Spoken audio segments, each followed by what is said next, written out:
سلام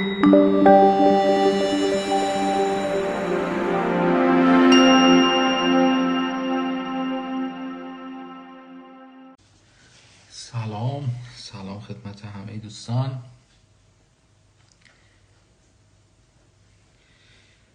عصر جمعتون بخیر. یه چند دقیقه صبر میکنیم که حالا دوستانی که دیر ترجمه میشن مطلبی رو از دست ندن و بعد شروع میکنیم. الان من در خدمت دوستان هستم که زحمت کشیدن و تشریف آوردن که پاسخگو باشم. تا بعد یه سری سوالا هست که بچه ها اینجا گذاشتن و توی باکس زده بودن، من اونها رو پاسخ خواهم داد. کامنت ها رو میبندم و بعد در آخر هم دوباره کامنت ها رو باز میذاریم که اگر سوالی باشه در خدمتتون باشیم.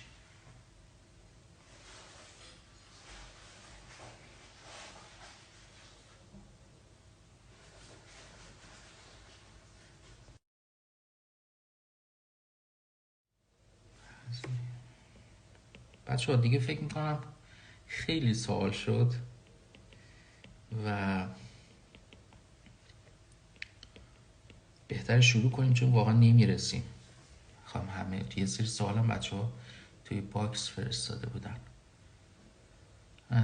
اگه موافق باشید حالا من نمیدونم 3 دقیقه دیگه وای میسیم.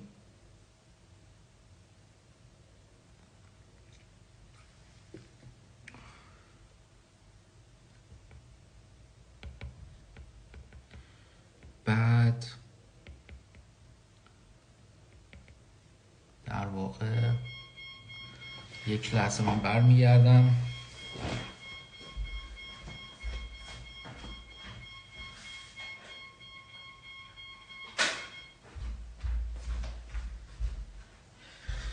صندلی منم جای پنجای گربه است.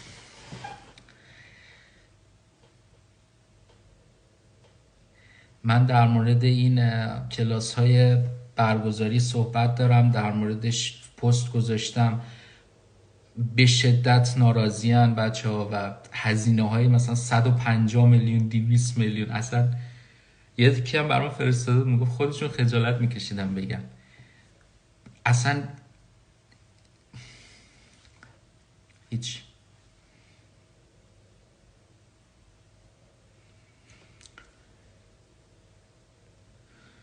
خودمون رو معرفی کنیم. اینم میگم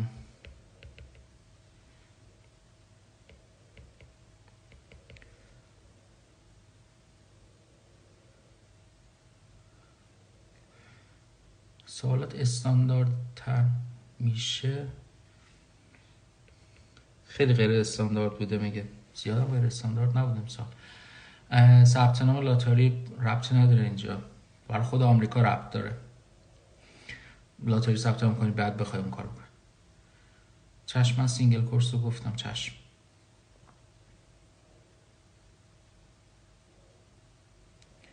چشم امیر خان. چشم. شما که عضو پکیج آموزشی ما هم هستید، در کنارتون خواهیم بود. در این مورد هم حالا اپلای بورس هم چه بخواید میتونیم کمکتون بکنیم. خارج از اونم که من در خدمتتون هستم، مشاوره رایگانی اگه خواستید. خب بریم شروع کنیم. اجازه میخوام ازتون که کامنت ها رو ببندم و یه مقدار استراکچر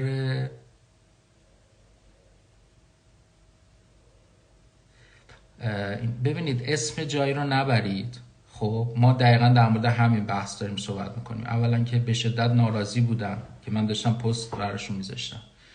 به شدت من الان حرفی بزنم آخه چیز نیست، واقعا اشتباهه. یعنی واقعا این چیز فقط بر پایه تبلیغات کاذب هست و ایجاد جو روانی و پول گرفتن. به شدت ناراضیم. به شدت خواهش ازتون میکنم که حتما چه گروه جویناس، ببینیم ما 3-4 ساله داریم VIP و VIP پلاس ارائه میدیم. 2 ماه کلاس تدریس هم گذاشتیم عمومی. استوری هم بعد از این میذارم از رضایت بچه‌ها. اسم و فامیلشون هم موجوده، من میتونم براتون آیدیشون هم بدم با خودشون صحبت کنید. ما روالمون اینجوریه. خب چه از من حسام میخواید شما پکیج تهیه کنید، گروه جویناس، چه از هر جای دیگه موثق با افرادی که باهاشون گذروندید صحبت کنید. ما الان افرادی داریم که دیروز هم صحبتش بود، کار اپلایش رو شناخت نداشت، داده بود به همین افراد و پکیجش رو با ما بود. برید صحبت‌های این دوستان رو بشنوید، ببینید چه اتفاقاتی افتاده.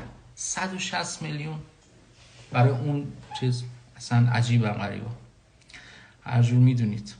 ولی به نظر من منطقی ترین کار اینه که اگر شما میخواید استفاده کنید، برید از تجربه افراد استفاده بکنید تا بفهمید که آیا اون مدرس دلسوزی داشته، همراه بوده، چی بوده و همه اینها خیلی تاثیرگذاره. همینجوری بدین مثلا 3000 یورو 4000 یورو بخواید هزینه بکنید بدون شناخت، برای چی؟ اوکی، من کامنت ها رو ببندم و صحبت خواهیم کرد. ما یه مشکلی که داریم توی این بحث اینه که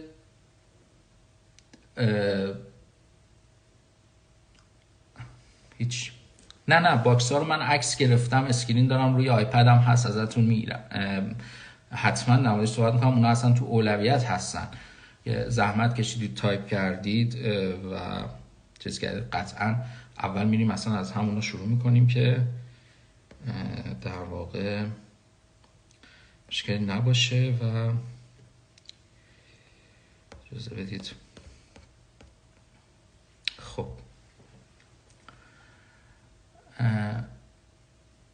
چی رو از کی بپرسید؟ ببینید من دارم خدمتتون میگم، الان مثلا ما تصویر داریم که شخص اومده ویدیو رو گرفته، از رضایت خودش گفته، قبولیش مشخصه، آیدی کسی هم بخوایم میدیم. ولی بحث اینه رو هوا حرف زدن خب خیلی راحته. ببینید چی میگم. و بعدم ببینید من اینو تو ویدیوی 20 دقیقه‌ای گذاشته بودم، بذار الان بهتون بگم. یه وقتی هستش که شما میرید یه جا، یه قطعه رو میخواید عوض بکنید، مکانیک به شما میگه مثلا قطعه آ رو میخواید عوض کنید با ان تومن و میتونید کارتون را بیفته، هیچ مشکلی نباشه. یک شخص دیگه ای میاد، یه مکانیک دیگه به شما میگه آقا قطعه آ، بی، سی، دی، ای رو باید عوض بکنید. از لحاظ قانونی شاید این اوکی باشه، مثلا فاکتور بده آقا من عوض کردم، ولی از لحاظ اخلاقی اون قطعات نیاز به تعویض نداشت و این فقط باعث شد که شما قطعه بیشتری بخرید و کارمزد خیلی بیشتری پرداخت بکنید. این الان توی بحث یه سری از مؤسسات همینه که شما مثلا توی بحث تدریس شاید 250 ساعت نیاز داشته باشی، مثلا 300 ساعت نیاز داشته باشی، هزینه استاندارد این 300 ساعت هم مثلا بشه 60 میلیون، درست؟ اما شما میای یه فضای جو روانی درست میکنی با تبلیغات زیاد، بمباران تبلیغاتی که ما متاسفانه توش ضعیفیم. بقیه مثل این که چون بیزینس هستش، بعد میای این رو انقدر بمباران میکنی که شخص عجله بکنه بخره. فقط اون 300 ساعت رو 500 ساعت ارائه میدی، 600 ساعت ارائه میدی، اون مبلغه هم که 60 میلیونه میکنیش 200 میلیون. یعنی حتی همونم با هم تناسب نداره و اون 60 میلیونه به جای اینکه مثلا همون 2 برابر هم بشه 3 برابر میشه، بعضی وقتا 4 برابر، یعنی فقط همونم نیست. بنابراین من دوست نداشتم حالا اینقدر صریح و چیز باشه، ولی خب چون اسم آوردید و اصلا هم کار درستی نبود، چون دوست نداشتیم که چیز باشه، ولی واقعا یه سری اتفاقات میفته، خیلی باید مواظب باشین. من همین هفته پیش با سرکنسول هم خانم جواهری هم صحبت کردم. مثلا یک مؤسسه‌ای به یک خانومی قرارداد بسته مثلا 1700 یورو، هیچ کاری هم انجام نداده. بعد رفته مثلا توی دانشگاه‌های مختلف رفته یه اپلیکیشن فی پر کرده، اصلا ما نمیدونیم مثلا اون مال کجا هست، مال چه رشته هست. بعد پول گرفته، یعنی این 1700 تا که گرفته 40 میلیون بابت اپلیکیشن فی گرفته، 20 میلیون بابت انتقال و پست مدارک و الان دنبال وکیل هستن برای اینکه اثبات کنن که حالا چرا این اتفاق افتاده. حالا من میگم توصیه میکنم تو اون ویدیو هم خواهش میکنم ویدیو رو امشب ببینید، خواهش میکنم، چون اینو توضیح دادم که الان تا قبل از نتایج یه فضای احساسی ایجاد میکنن بعضیا که شما فقط بخرید و بعد کاری از دستتون بر نمیاد. یعنی با همینایی که من گفتم چند تاشون از بچه‌ها رفتن که پولشون رو پس بگیرن و نتونستن. خب این رو من فقط ازتون خواهش میکنم، شما اصلا به هر جایی که دوست داشته باشید مختارید که برید، میتونید کلاس آموزشی استفاده کنید، میتونید خودتون بخونید، همه چی دست خودتونه. من فقط خواهشی که ازتون دارم توی این بازه تا زمان اعلام نتایج، خب شما صبور باشید و از جوزدگی جلوگیری بکنید. این خیلی مهمه. بقیه موارد خودش حل میشه. اون که شما از جو تبلیغاتی خارج بشید و در واقع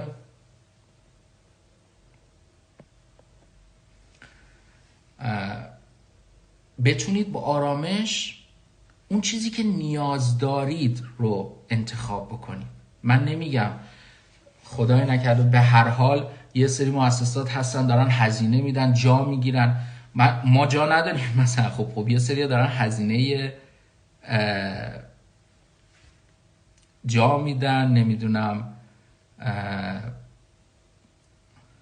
محسن جان شما پینم کردی؟ چجوری شد؟ من پین کردم پیام تو، خوش اومدی.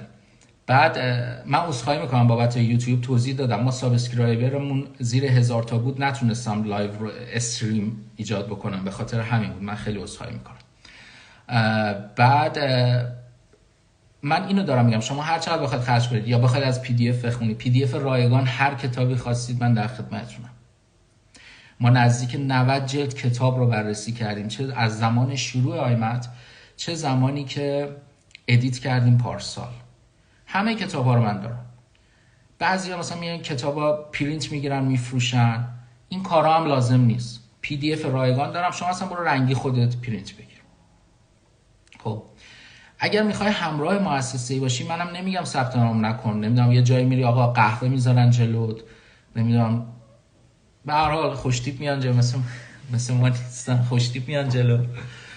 بعد قراردادهای شیک و پیک، یکی دوست داره اینجوری باشه میتونه اونجا بنویسه 1700 یورو بده یا مثلا 4000 یورو بده برای دوره آموزشی، اختیار با شماست. من فقط میگم توی این جو قرار نگیرید و راهش اینه. ما در مورد این مؤسسه دیگه هم پارسال بود که یک گروهی تقریبا 40 تا شاکی داشت، اصلا نیازم نیست اسمش باشه، اصلا مهم نیست. خب این مثلا 40 نفر ما فقط ازشون خواهش کردیم، گفتیم آقا کسایی که دفعه بعد میخوان برن یه مؤسسه ای برن از 3-4 نفر که قبلا کارشون انجام شده استعلام بگیرن. این خیلی خوبه دیگه، جو نباشه. ببینید جو تبلیغاتی نگیره شما رو. خب و اینکه باور کنید قیمت بالا دادن با کلاسی نیست، خدا شاهده، کاری هم نداره. anyway من کامنتار میبندم و میریم سراغ صحبت خودمون. کتاب بیمت، ببینید کتابای بیمت، ما کتابی به نام بیمت نداریم، کتابای تست داریم به نام بیمت که بیمت 600 700 800 400 هم که خیلی قدیمیه. اینها رو میتونید استفاده بکنید، خوبم هستش. خب بریم شروع کنیم با سوالات. اولم از همون دوستی که گفتن توی یوتیوب منتظر بودن من بخونم که اول گفتن خب 28 سالشونه و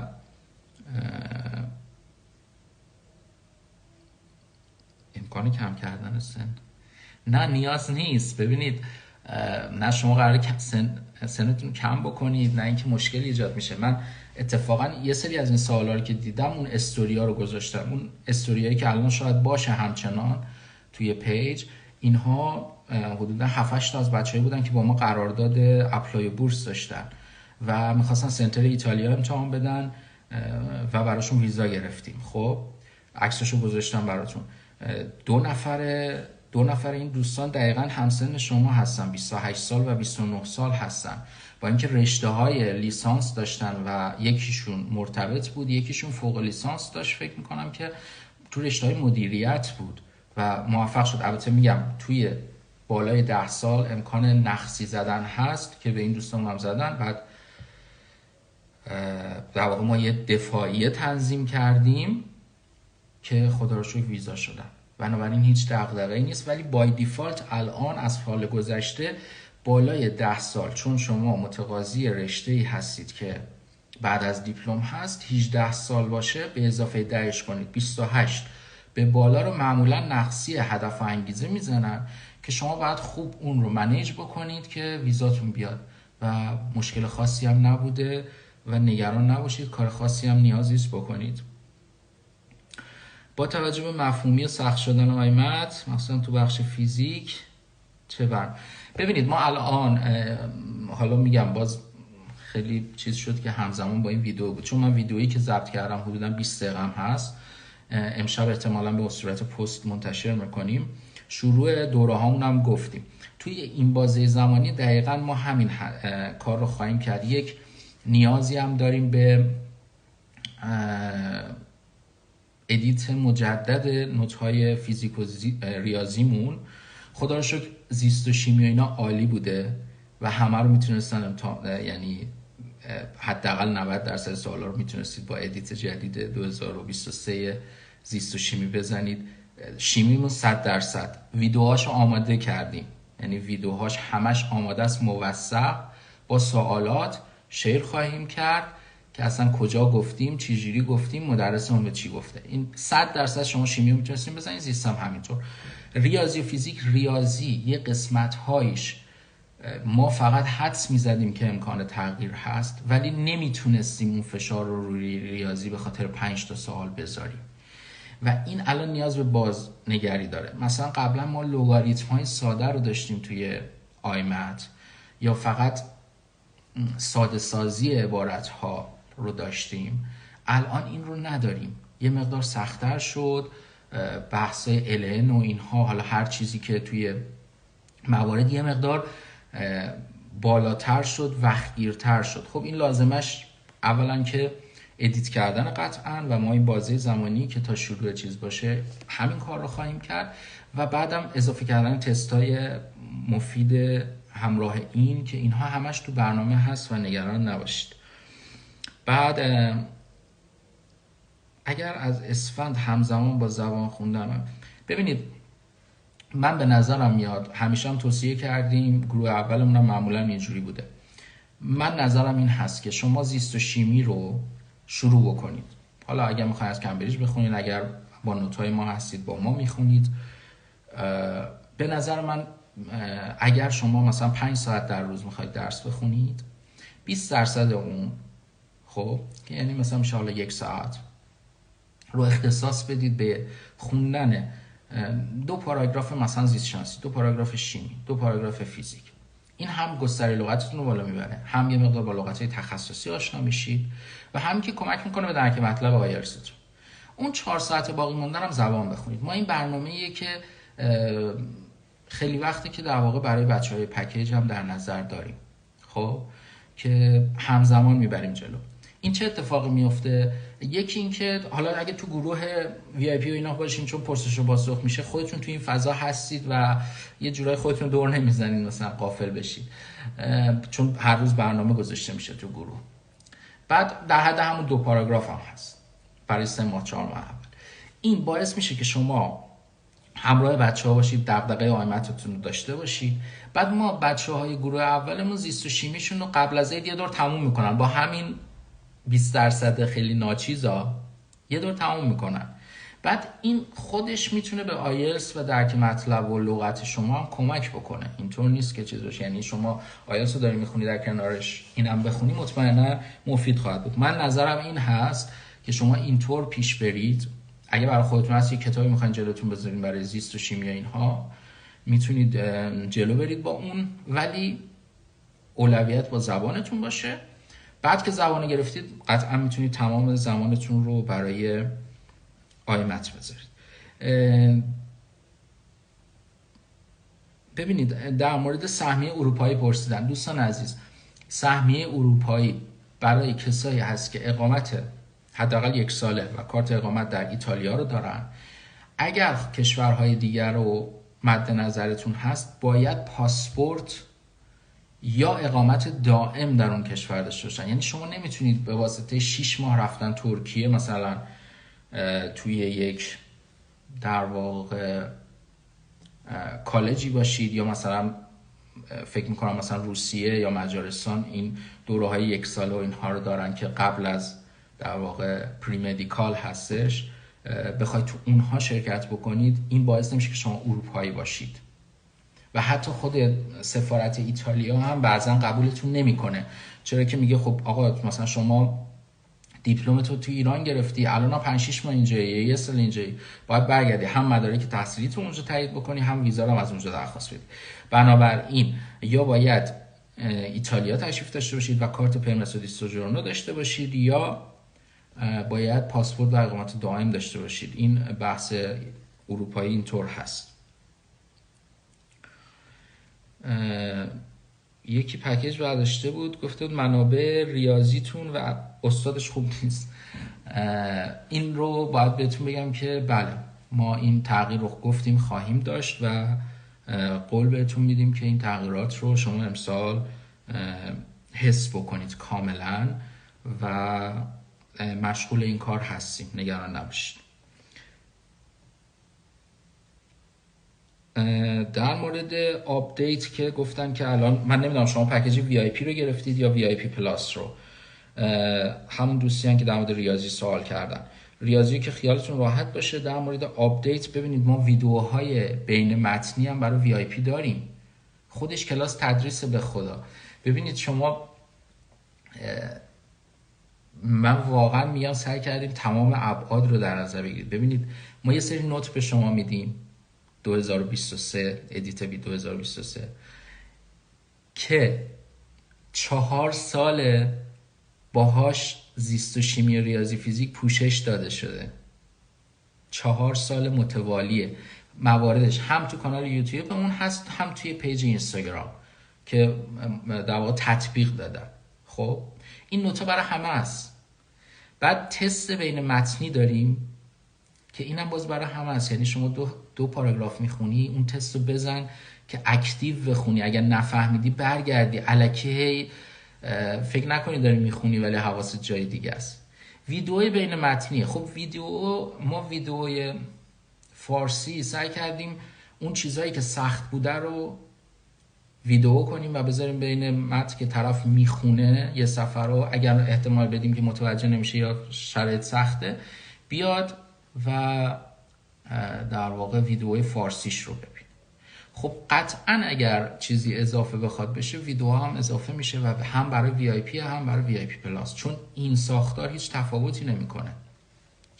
الان همکاران من اگر توی قسمتی ببینن که در واقع مطلب مثلا یه چیزی باید اضافه بشه، یه ویدیوی مثلا 10 دقیقه‌ای خیلی راحت آپدیت میشه و این برای جفت پکیج ها نمایش داده میشه. من میخوام بگم این پکیج این سلسله مراتب رو داره. یعنی شما متن رو میخونید، تست میزنید، بعد میایید به ویدیو فارسی میبینید، بعد تست آخر فصل میزنید، بعد توی گروه رفع اشکال با مدرس و کسی که ویدیو رو هم تهیه کرده و سابقه 4 سال کار کردن با بچهای آیمتی داره، خودش آیمت شرکت کرده، خودش نمره مثلا رتبه 3 آیمت بوده یا داروسازی شرکت کرده، با این افراد آنلاین میشن و هر سوال علمی دارید شما میپرسید ازش. VIP پلاس یا حسنی که داره، خب بعد از همه این خدمات و به اضافه مثلا حالا آزمون‌های فصلی و اینها میاد تدریس هم داره. تدریس در واقع آنلاین و گروهی هست. یه گروه جدا هم دارن که مدرس خودش اونر هست، ویدیوها رو ضبط میکنه اونجا میذاره، باز میتونید ببینید و بعد هر سوالی دارید دوباره در مورد تدریس و در مورد همه پکیج میتونید باز از مدرس بپرسید. من فکر میکنم این کامل ترین پکیجی میتونه باشه که به شما کمک بکنه. اما مسئله اصلی این هست که هر نوع آپدیتی باشه قطعا ما توی همه موارد اعمال میکنیم و باید هم اینطور باشه. طبیعتا سیستم داینامیک تست اضافه میکنیم، ویدیو اضافه میکنیم و بعدا اعلام میکنیم. این اتفاق همیشه در بین سالها هم افتاده. مدارک زبان تا چه تاریخی؟ ببینید من یه توضیح بدم. ما روال آیمتمون به این صورت هست که شما میتونید 2 مرکز رو برای امتحان دادن در نظر داشته باشید. یکی داخل ایتالیا هست که اون دانشگاهی که شما اول انتخاب میکنید تشریف میبرید اونجا و اونجا امتحان میدید. یکی دیگه سنترهای خارج از ایتالیا است، حالا مثل ترکیه که 2 سنتر داره، امارات و حالا آذربایجان. معمولا اینا موردایی هستش که در واقع برای ایرانی ها در دسترسه. اول باید اینو مشخص کنیم. امسال آزمون 17 اکتبر بود. کسایی که میخوان آزمون رو در ایتالیا امتحان بدن طبیعتاً باید مثلا 17 اکتبر دیگه نهایتاً تا 10 سپتامبر وقتشون رو گرفته باشن، مدارکشون رو تحویل بدن برای درخواست ویزا که حالا 1 ماه هم طول بکشه، بتونن ویزا داشته باشن تشریف بیارن اینجا امتحان بدن. خب این افراد باید مدارکشون رو تا همون تاریخی که مثلا 10 سپتامبر هست یا مثلا 8 سپتامبر شما وقت گرفتید باید مدارکتون رو تحویل بدید. مدارک چیه؟ مدارک تحصیلیتونه، گردش 3 ماهه مالی هست، تمکن مالیه، مدرک زبانه و شناسنامه خودته و شناسنامه ساپورتره، درست؟ و پیری انرولمنتی که داری که توی این یونیورسیتی انجام دادی و اکسپت شده.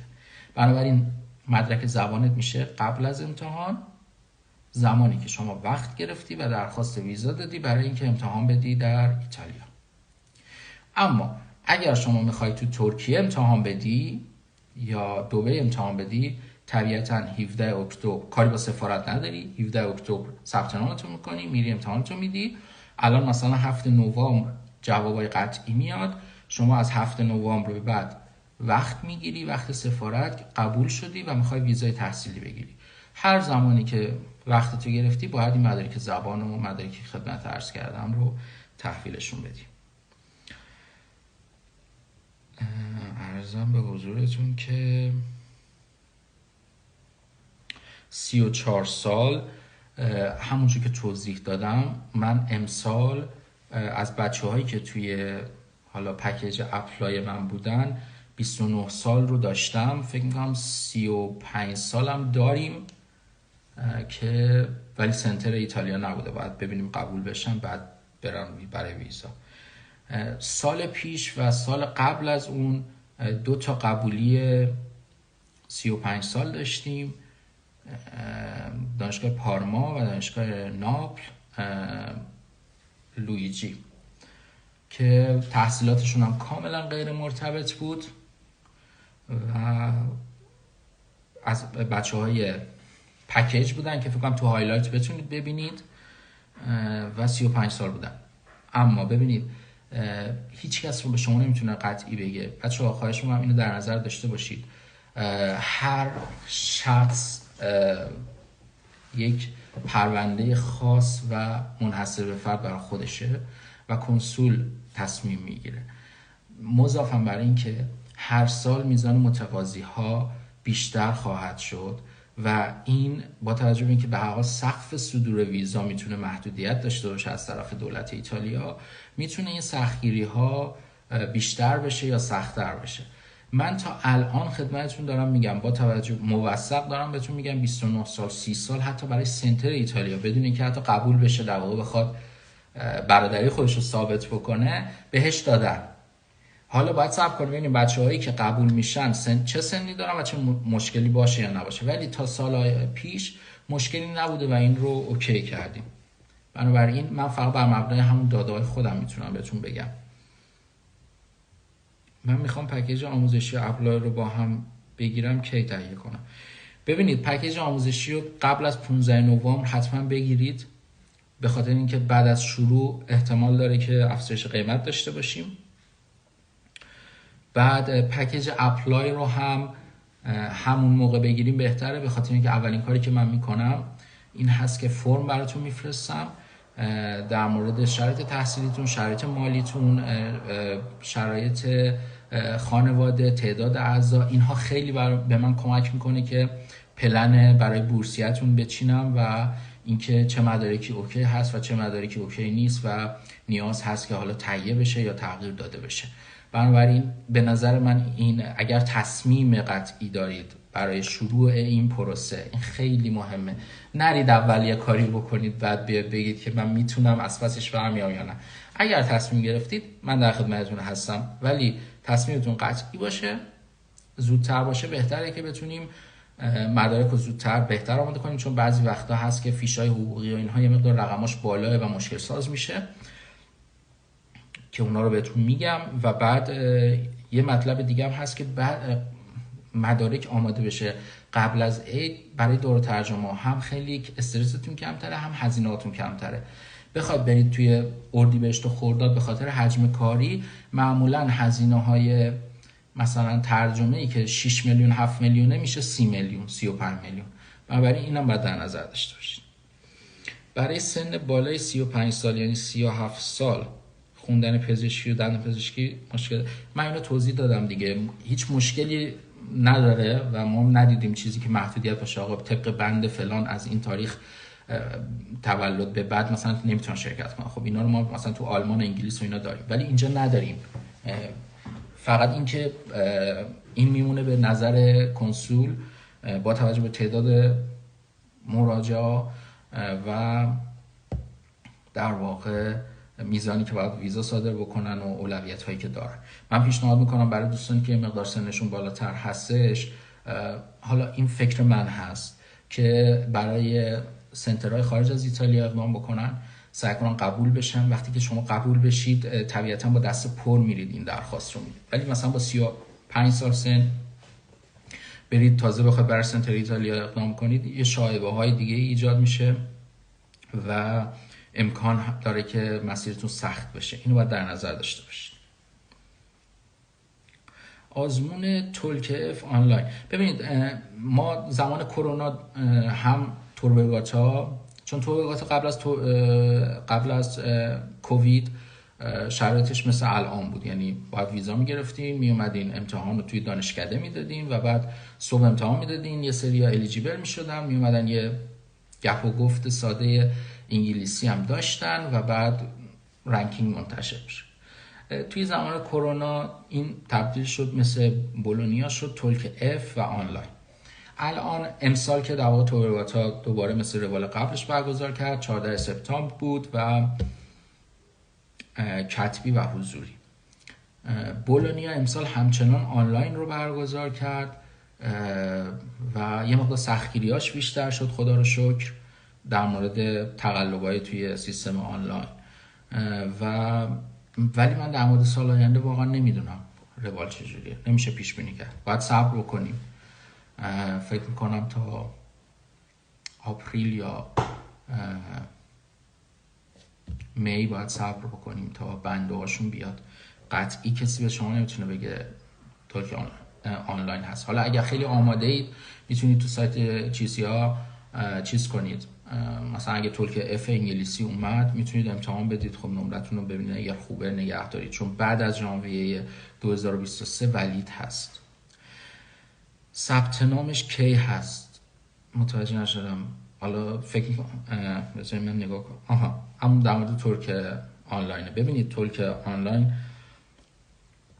نمیگه که مثلا فلان تاریخ بیا امتحان بده، میگه من تولک اف رو در نظر میگیرم از تاریخ مثلا اول ژانویه 2023 ولیده تا مثلا چه میدونم 17 جولای 2024 مثلا.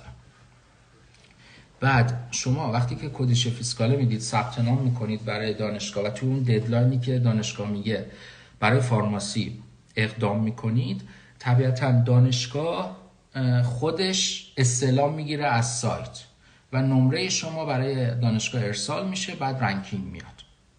بنابراین ثبت نام شما توی تولک بازه زمانی نداره، یه کلندر هست، نگاه میکنید تولک اف انگلیسی هوم، هر زمانی که شما راحت بدید میتونید امتحان بدید. در ماه میتونید یه بار امتحان بدید، بعد میتونید هر ماه امتحان بدید تا اون زمان. و نکته‌ای که هست آخرین نمره شما ارسال میشه، نه بهترین نمرتون. یعنی اگه الان مثلا 45 شدید بعد خواستید بشید مثلا بالاتر از 45 ولی شدید 40، اون 40 ارسال میشه. اینو حواستون باشه. و هزینه‌ش هم 30 یوروه. من یک کم آب بخورم.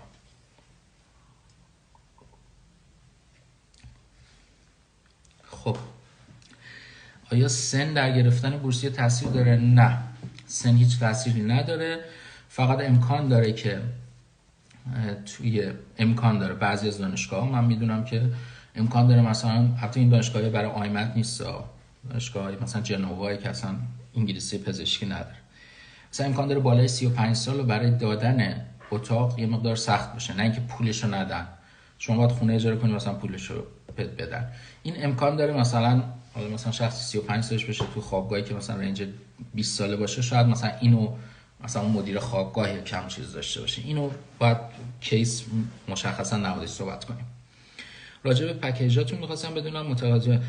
ببینید من پکیجا رو سعی کردیم که خیلی توضیح بدیم، الانم توی لایو توضیح دادیم. امیدوارم که جوابا رو گرفته باشید، اینکه عملکرد ما به چه صورت هست، پذیرفته شده هامون به چه صورت هست که توی پیج، توی هایلایت، توی پستایی که بچه‌ها خودشون تهیه کردن اینها رو میتونید ببینید.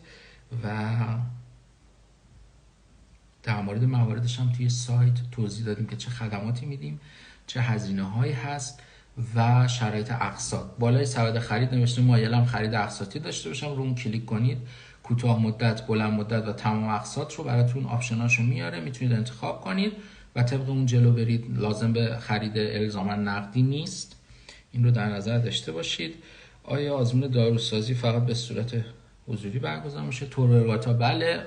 بولونیا رو توضیح دادم، نمیدونم الان. لطفاً در مورد آزمون دارو بگید، همش از آیمت میگید. گفتیم دیگه، الان با بیشتر توضیح دادیم. سلام عرض ادب. در مورد پکیج های مربوط به ویزا و بورسیه‌تون هم توضیحات لازم رو بفرمایید.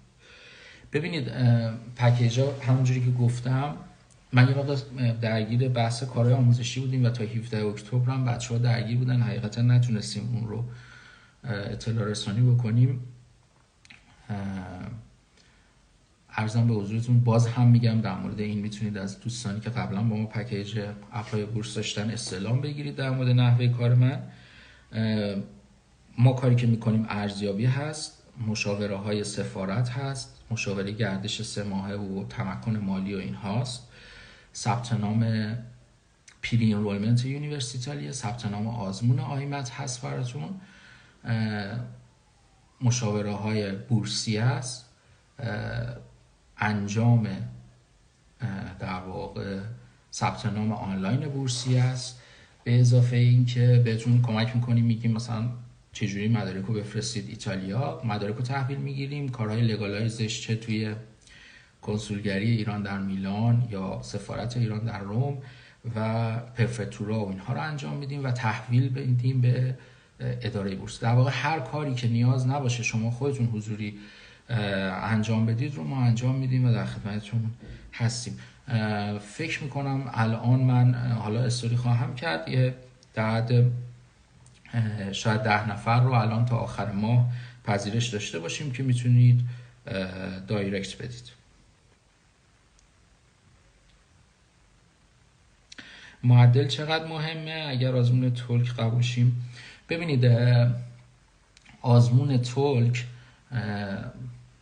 معدل مهم نیست، نمرتون مهمه، اما اگر در واقع عددها اون نمراتی که شما گرفتید با شخص دیگه دقیقاً یکسان باشه، بحث حالا بعض دو تا دانشگاه قبلا حالا توربگاتا و اینها هم سن رو بررسی میکنن، هم در واقع مثلا نمره‌ای که توی قسمت لوژیک و اینها به دست میارید، ولی بازم چیزی دیده نشده که معدل ایران و معدل دیپلم شما مد نظرشون باشه.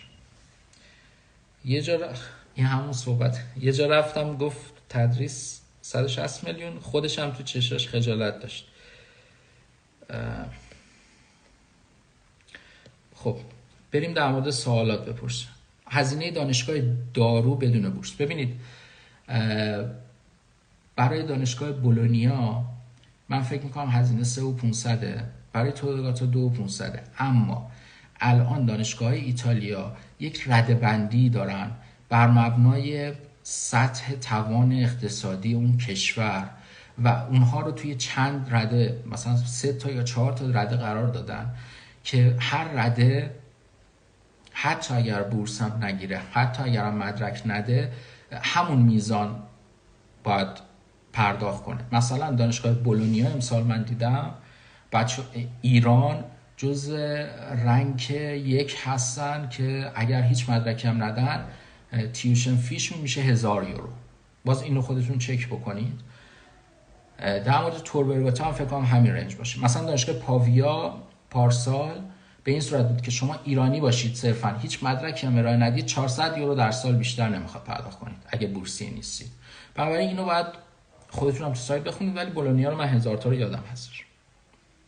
کلاس‌های آیمت که شروع میشه گفتم 15 نوامبر هست. با پایه ضعیف چیکار بکنیم؟ ببینید اولین چیز اینه که رو درواسی رو با خودتون کنار بذارید، سر خودتون هم کلاه نذارید.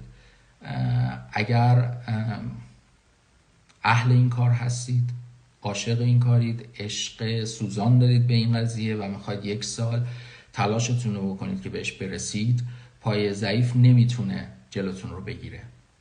خب اگر با خودتون رو راست هستید میتونید، اما این رو راست بودن، اشتیاق سوزان داشتن چی رو داره؟ استمرار رو داره، هر روز خوندن رو داره، نوت خوندن داره، پرسیدن داره، عرضم به حضورتون تست زدن داره، کنترل استرس داره، مدیریت زمان داره. اینها همه بهت کمک میکنه که نتیجه بگیری. اما اون اولیه، اون چیزی که نیاز داری مهمه، اونو تو خودت پیدا بکن، اون اشتیاقو، و اینکه با خودت رو راست باشی که پای این کار وای میسی یا نه، بقیه‌شو بسپر به ما.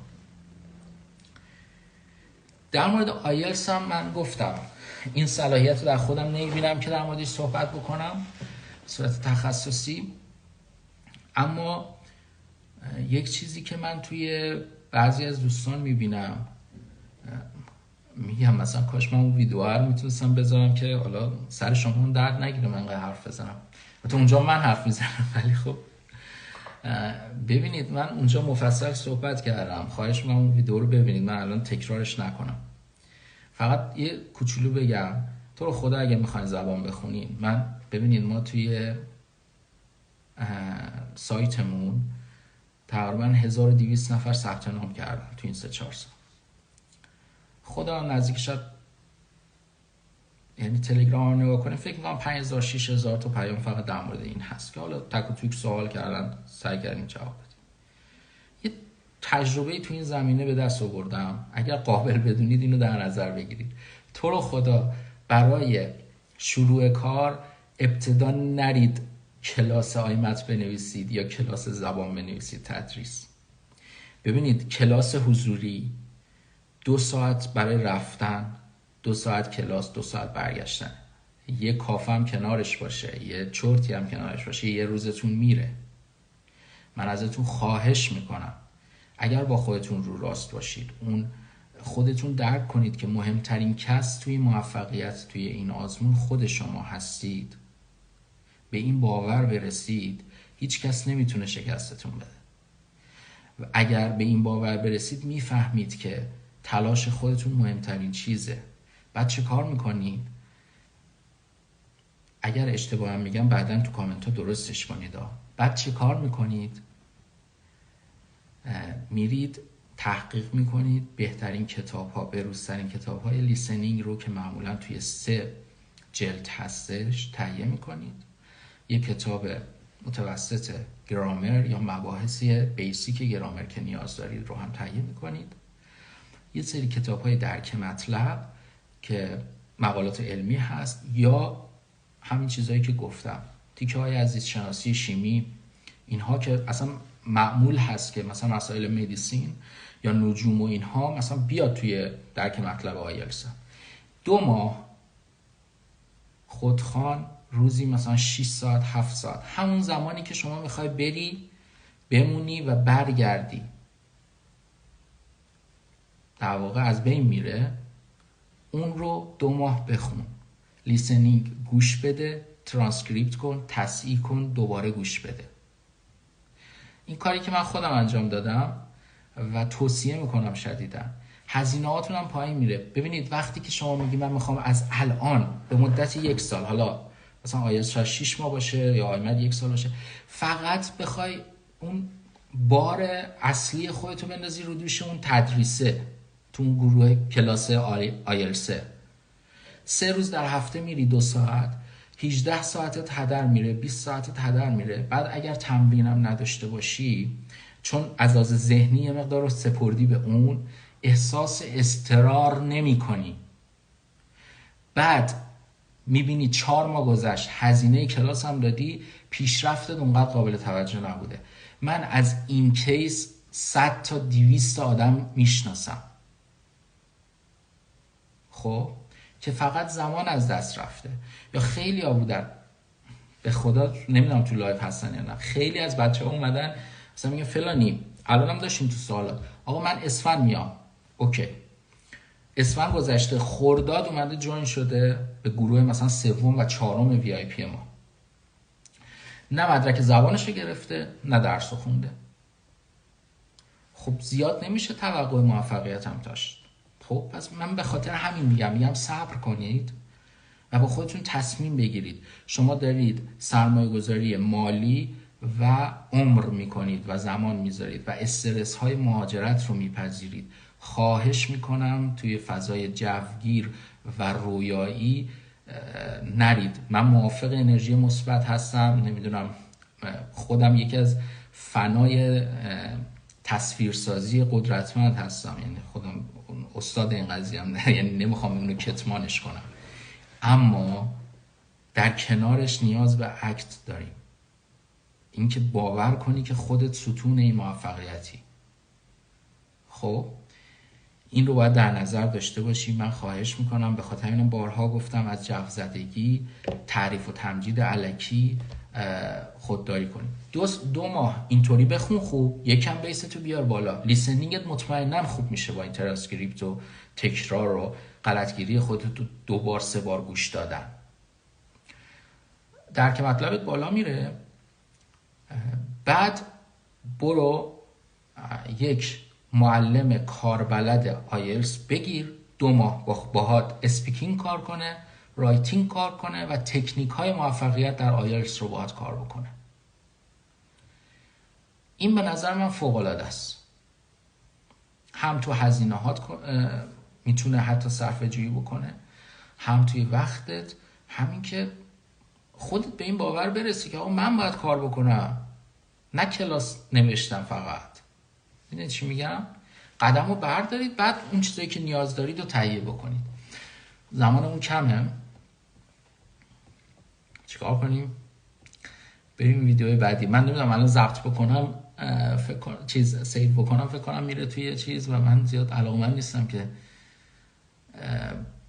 حالا بهم بگید بعدن چجوری میشه اینو جدا از این شیر کرد به جز خود پیج اینستاگرام. من میرم برمیگردم، دوست داشتید در کنارتون هستم. مرسی.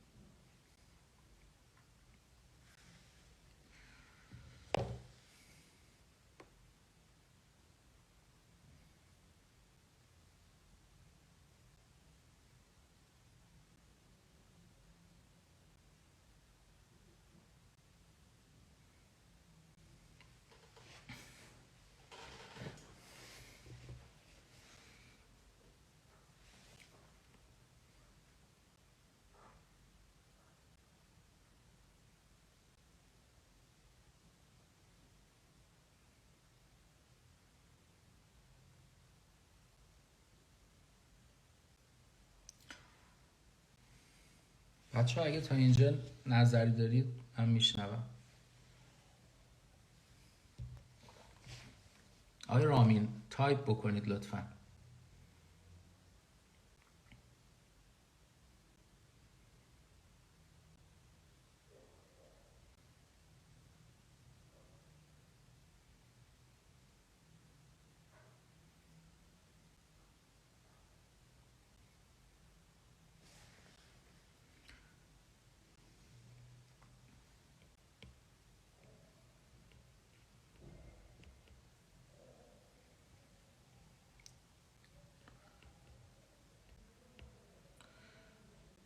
آقای رامین شما فقط ریکوست میفرستی؟ برادر سوالی داری بفرما.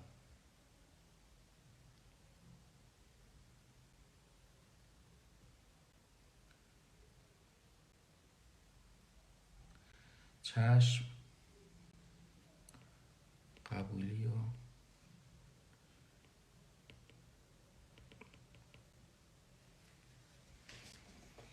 در مورد مبلغ پکیج اپلای و بورس هم گفتم دایرکت بدید، در خدمتتون هست.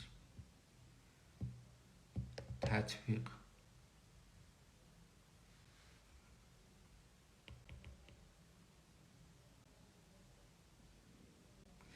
ما دقیقا همینجور ماهیانه الان هم بودجه بندی داریم، همین که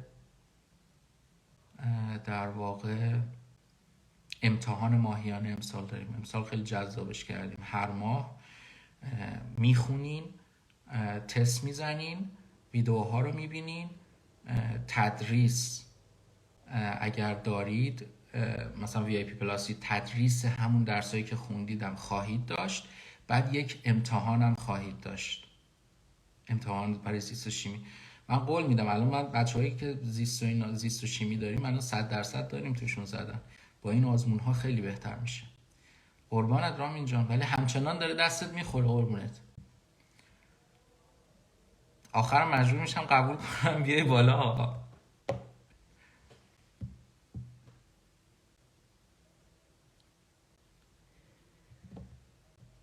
امیر جان من اینجا نوشتم، من الان توضیح میدم در مورد مدرک دیپلم.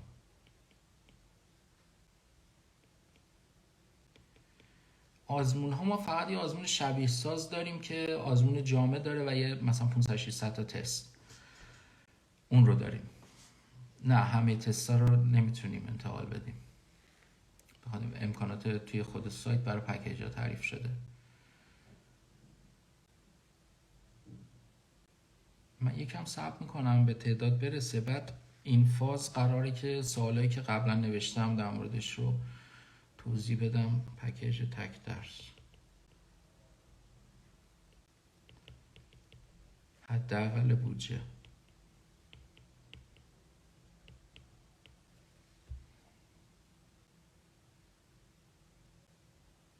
هر وقت سوال تموم بشه من سریع شروع میکنم.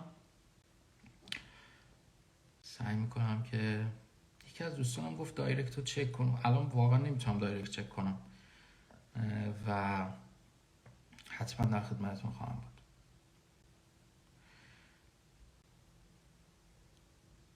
سینگل کورس رو صحبت میکنم.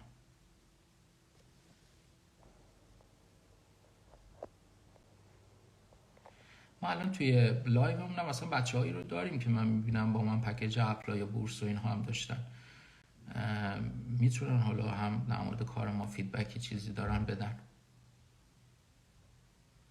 به خدا اینو گفتم، مدرک زبان رو نگفتم. تولک اف، بولونیا، مدرک آیلس میخواد، دولینگ و تافل هوم ادیشن هم قبول داره و دولینگو قبول نداره. موقع اپلای باید انجام بدیم، معمولا ماه جون و جولای هست. برای داروی جنوا مطمئنی؟ چون هر سال تغییر میکنه به زبان ایتالیایی. غیر مرتبط بردارید. من فکر کنم اصلا کلا یه لایو باید اختصاص بدیم این سینگل کورس.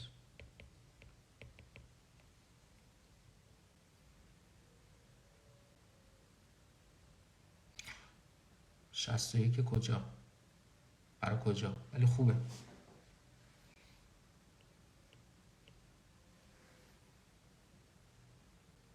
دانشگاه توربگاتا، بیمارستان، اینکه بیمارستان رفتن مهم نیست، اینکه کار بیمارستانی بکنن سال اول بعید میدونم، ولی دانشگاه خوبی از لحاظ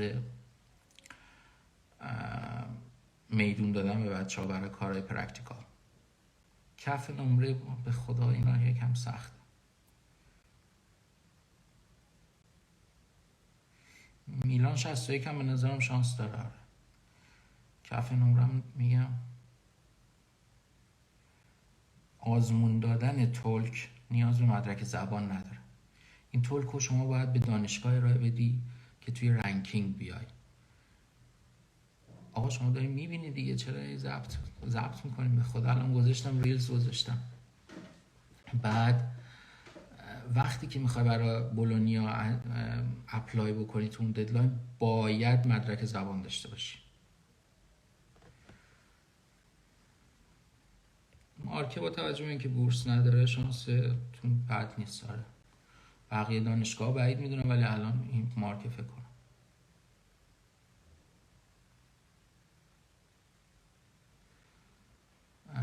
خانم آیدیتون هم سخته، آیوی. ببین من خیلی صحبت کردم در مورد این. ما معمولا گروه اولمون نوامبر، معمولا توی دی ماه یه گروه دوم داریم، بعد مثلا خردادم بعد از عیدم باز گروه سوم داریم. 2 سال پیش که گروه چهارم هم داشتیم. نمیدونم، من در مورد این که هیچ تناقضی بین شروع آیمت خوندن و زبان خوندن وجود نداره توضیح دادم توی لایو قبلی. داروی توربگاتا آسونه، آسون تر از آیمت حتما. ببینید عزیز من، شما لطف کنید در مورد بولونیا ما توی پیج کاملا توضیح دادیم، ددلاین ها رو گفتیم. همین حدود رو در نظر بگیرید برای سال آینده.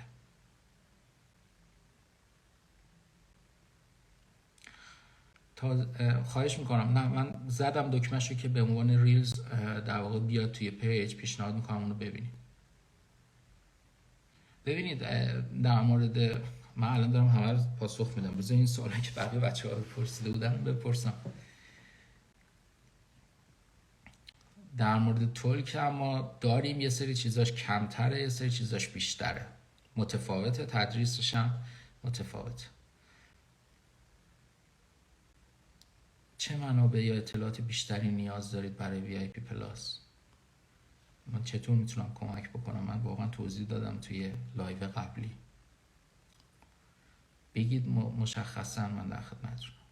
ما یه پکیج جدید هم خواهیم داشت، البته اون فقط برای 5 نفره که حتما براتون توضیح خواهم داد و اطلاع رسانی میکنیم. فقط برای 5 نفر و اینطوری هست که من کوچ مطالعه هستم براتون و مثلا در ماه 1 یا 2 جلسه آنلاین و مثل همین جلسه خواهیم داشت، به اضافه یه سری ساعت تدریس بالاتر و شرایط بهتر.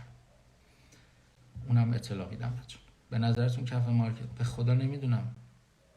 کف پاویا به خدا نمیدونم، بین 45 تا 50 من پیش بینی میکنم. کف مارکرم 40. بچه ها یکم صبر کنید. خانم بوداقی دیگه پشت سر هم سوال کردین، یکم اجازه بدید.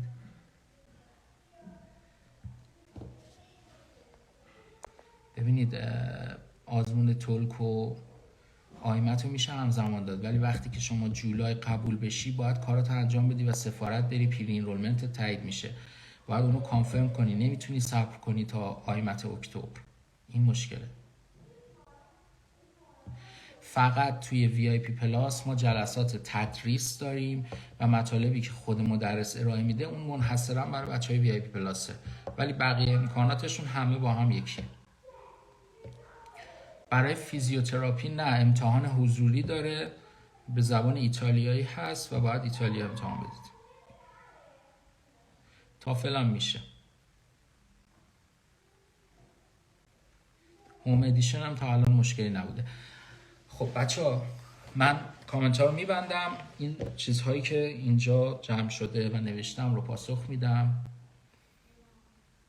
و بعد دوباره حالا کامنت رو باز میکنم. قبوله؟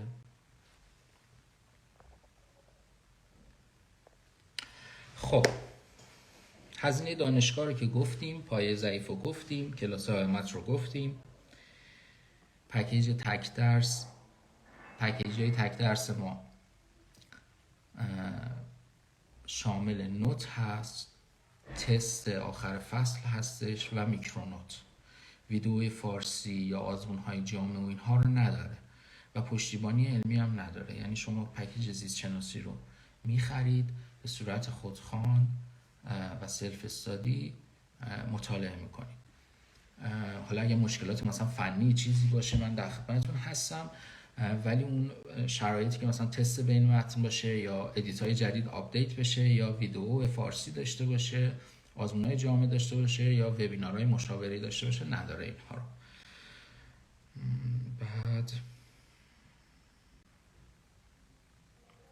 در مورد دولینگو هم ببینید بچه ها، بعضی از دانشگاه‌های پزشکی صحبت از ارائه مدرک زبان میکنن و معمولا اونها هیچ کدومشون دولینگو رو قبول ندارن. مدرک بدو میخوان که هوم ادیشن قبوله، تافل قبوله، تولیمو و البته تولیمو رو مطمئن نیستم و آیلتس هم قبوله. خب چیزی که ما نیاز داریم بدو برای دانشگاه ها میشه 5.5 تا 6.5. برای یعنی 5.5 تا 6.5 شما آیلتس داشته باشی اوکی. برای سفارت 6 به بالا میخواد. اگر دانشگاهی به شما بگه که مدرک زبان میخواد، در واقع اگه سنترتون خارج از ایتالیا باشه، شما بعد از اینکه میرید ثبت نام حضوری میکنید، اگر مدرک زبانم نداشته باشید میتونید اونجا امتحان بدید یا واحد بهتون میدن، مثل سینا، مثل تورین، اینها اینجوری. بقیه دانشگاه هم همکاری میکنن، اینجوری نیست که اخراجتون بکنن، بنابراین شما فرصت دارید بعدش. اما یه وقتی هست که شما سنتر ایتالیا رو انتخاب میکنید و نیاز دارید که سامری بگیرید برای اینکه ویزا بخواید درخواست بدید. در این موارد مثلا دانشگاهی مثل بیکوکا و میلان و اینها شما باید آزمون مدرک بدوتون رو هم بارگذاری بکنید توی یونیورسیتی تا بتونید سامری بگیرید. پس این خیلی مهم هستش در مورد مدرک زبان. بعضی از دانشگاه هم که اصلا نمیخواد، یعنی پیگیری هم نمیکنن، فقط هم میگن اوکی مثلا تو باید بدو داشته باشی تا آزمون انگلیسی رو بتونی قبول بشی دیگه، براشون کفایت میکنه. آیلتس چند رو پس گفتم دیگه، برای سفارت 6 به بالا. کدوم دانشگاه بهترن از هر لحاظ؟ من زیاد با این سوالا موافق نیستم. شما هدفتون اگه پزشکی هست باید تلاش بکنید که بر مبنای اون توانایی خودتون و تلاشی که میکنید انتخاب درستی داشته باشید، چون یه انتخاب دارید. این مهمتره. یه وقتی از من پارسال از بچه‌های VIP شاید نزدیک 10 نفر بودن که فقط به خاطر اینکه اصرار به انتخاب یه دانشگاه داشتن قبول نشدن. من شاگردم نمره 49 و 6 دهم قبول نشده، 48 و 7 دهم قبول نشده و دانشجوهای بین 42 تا 47 هم زیاد داشتیم. فقط به خاطر انتخاب دانشگاه قبول نشدم. مثلا یکیش دانشگاه بولونیا، دانشگاه میلان یه دفعه نمره ها خیلی بالا رفت، فقط نشدن. در این حال مثلا دانشگاه حتی پاویا اینا هم قبول میشدن. بنابراین مهم این هست. اول من برای از نظر من مهم قبول شدن هست، مرحله اول. حالا این بستگی شخص داره. یکی هست که برای شهر مهم نیست، میتونه هر جا بره. یکی هست میگه نه من شهر بزرگ میخوام. خب اونا متفاوته، اینا رو من زیاد نمیتونم توش کمک بکنم بهتون. یا مثلا خب حالا مثلا دانشگاه مثل مسینا خب خیلی از لحاظ فاصله با مرکز و اینها هم خیلی دوره، شهرش هم کوچیکه. خب این شاید برای خیلی جذاب نباشه. برای بعضیا میگن نه من مهم اینه که بتونم پزشکی رو برم و خوب بخونم و مدرکم بگیرم. در مورد تطبیق درسای ایران، ببین اولا که باز به دانشگاه، مرکز آموزشتون و استادتون بستگی داره. هر دانشگاه یک تایمی رو میذاره برای شما که اگر مایل بودید تحصیلات قبلی داشتید برید مثلا بارگذاری بکنید و درخواست بدید که تطبیق بشه. اما بعضی از دانشگاه ها مثلا این CNI اتفاقی برای چند از دوستان افتاده بود که این کارو کردن، بعد این به گوش اداره بورس رسیده، برای بورسشون مشکل پیش اومده. میگه آقا مثلا تو لیسانس داشتی 4 سال خوندی پس 4 سال بورس بهت نمیدم. اینا رو باید در نظر بگیرید. بعدم اینکه مثلا دانشگاه پاویا من خودم اومدم گفتم آقا بیوشیمی و اینا پاویا خیلی سخت میگرفت اون موقع، الان فکر کنم بهتر شده، تستی شده. بعد خب بودن بچهای مثلا آمریکایی هم بودن، بچهای آذربایجان هم بودن که اینها گذرونده بودن بیوشیمی و ژنتیک و اینها رو پیگیری کردن. ولی مثلا اصلا اینجوری نبود که قبول بکنه. گفتش که اوکی مثلا 2 روز دیگه بیایید دفترم آزمون تستی بدید. خب مثلا من خودم نرفتم چون واقعا مدت ها میگذشت از بیوشیمی که پاس کرده بودم. و این هم هست، بستگی به استاد داره. یه وقتی از استاد رنگ دانشگاهتون رو میبینه، نمرتون رو میبینه و یا مثلا استادی میشناسه اونجا، حالا مثلا این برای دانشگاه تهران، شهید بهشتی، اینا برای پزشکی میتونه اتفاق بیفته، امکان داره نمرتون رو انتقال بده. ولی به هر حال سال جلو نمیافتی. یعنی اینکه فکر کنی من مثلا سال 3 پزشکی مثلا دانشگاه شهید بهشتی هم بیام اینجا آقای من قبول بشم بعد برم سال 4، خیلی اصلا به نظر من نشدنیه.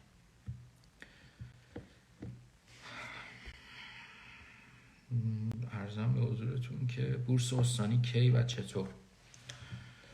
بورس استانی هر استان شرایط خودش رو داره، مدارک خودش رو میخواد. به طور عمومی شما باید مدارک فیش حقوقی سرپرستتون رو ارائه بدید، وضعیت مسکنتون رو مشخص کنید که مستاجرید یا سند دارید و یه اقرارنامه هست و شناسنامه سرپرست.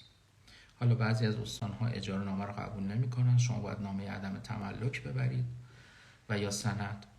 فیش حقوقی هم زمانبندی‌هاش برای استان‌ها متفاوت است.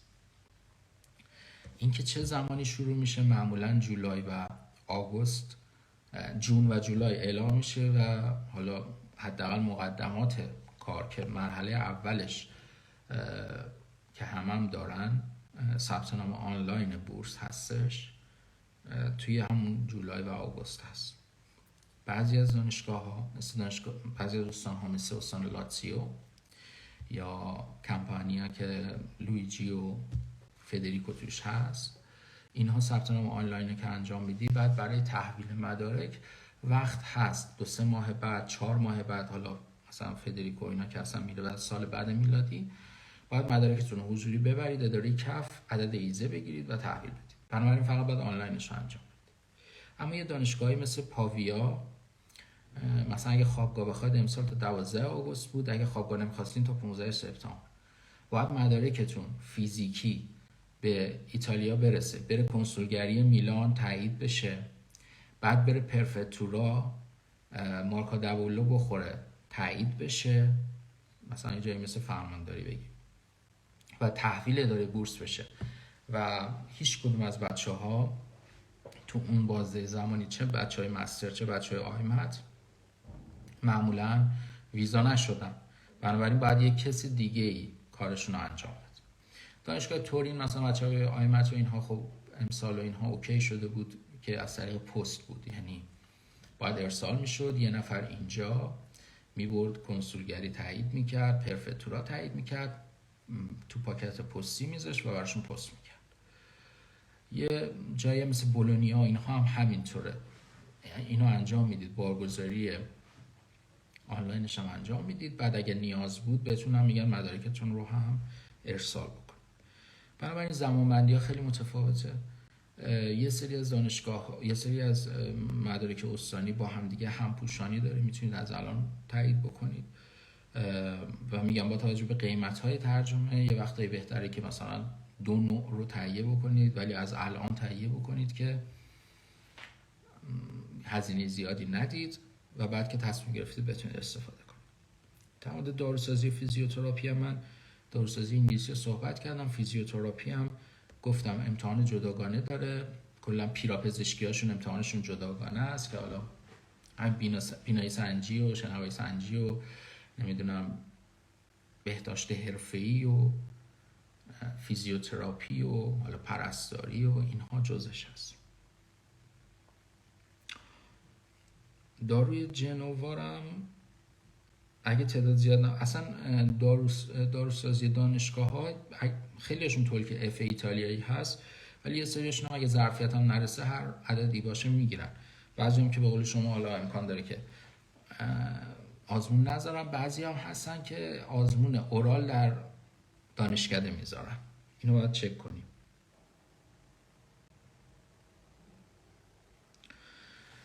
خب سینگل کورس،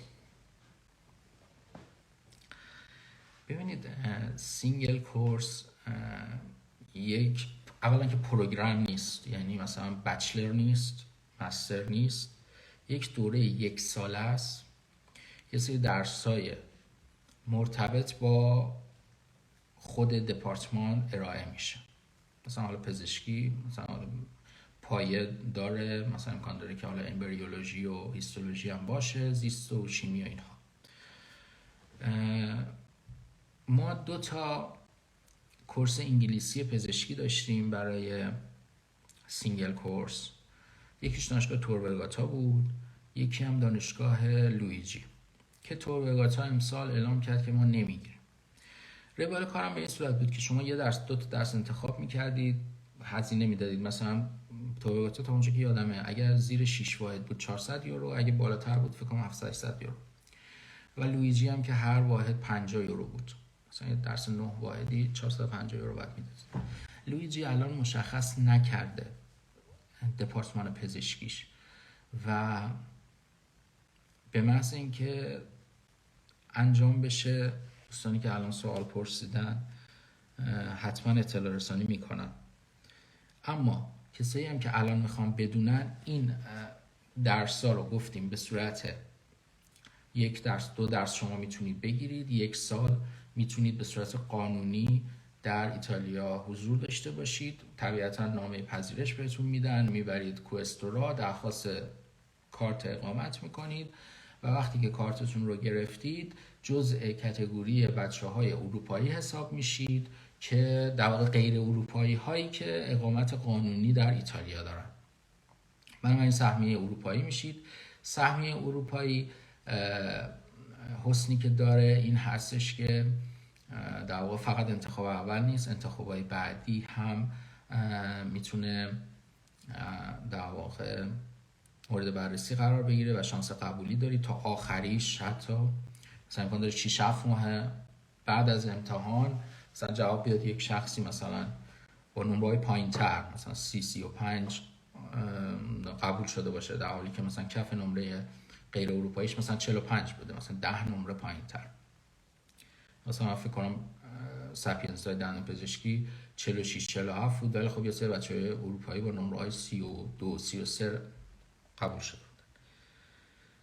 بعد این حسن اینه خب بورس که نداره، هزینه گفتم هزینه زیر 1000 یورو معمولا، و هزینه زندگی هم باید خودتون بدید. معمولا هزینه زندگی دیگه بین 9000 تا 12000 یورو هستش در برای 1 سال، و بعدش که امتحان بدید. و مطلب دیگه هم که هستش اینه که الان سختگیری ها به سینگل کورس بیشتر شده. مثلا سپینسا امسال اعلام کرد که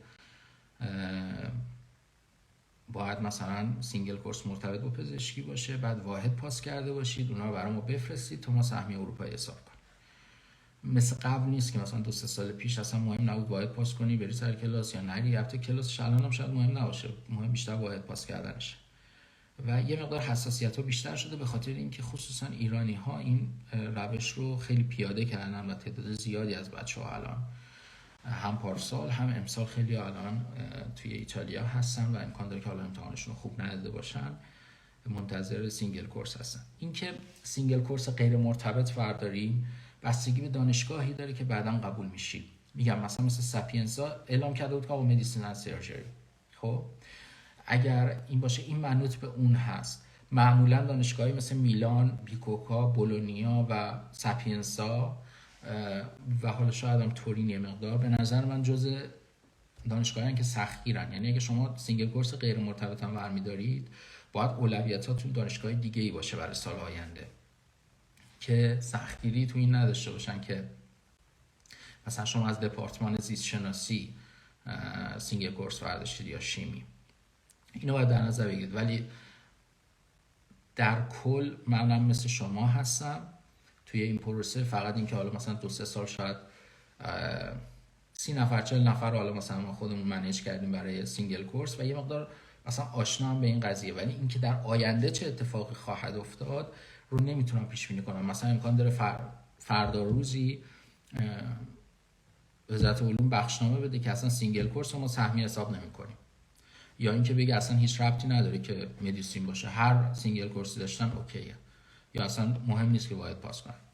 اینا چیزی نیست که الان شما کسی بتونه بهتون جواب بده. خب با اطمینان من میدونم که خیلیاتون استرس دارید، خسته اید، امتحانم شاید مطمئنا خوب ندادید، الان چیز هستش، روحیه‌ای هم خسته اید، به خدا قابل درکه، ولی این رو در نظر بگیرید که یه مسیر رو باید برید تا مشخص بشه، چون آموزش دانشکده و اینا امکان داره سال دیگه یه رفتار دیگه داشته باشن. بنابراین میگم زیادم به صحبت‌های این طرف و اون طرف اکتفا نکنید و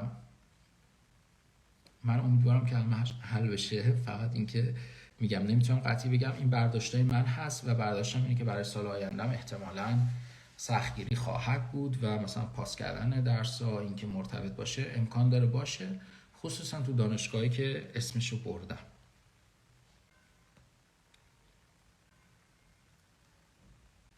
و همین. بشنویم.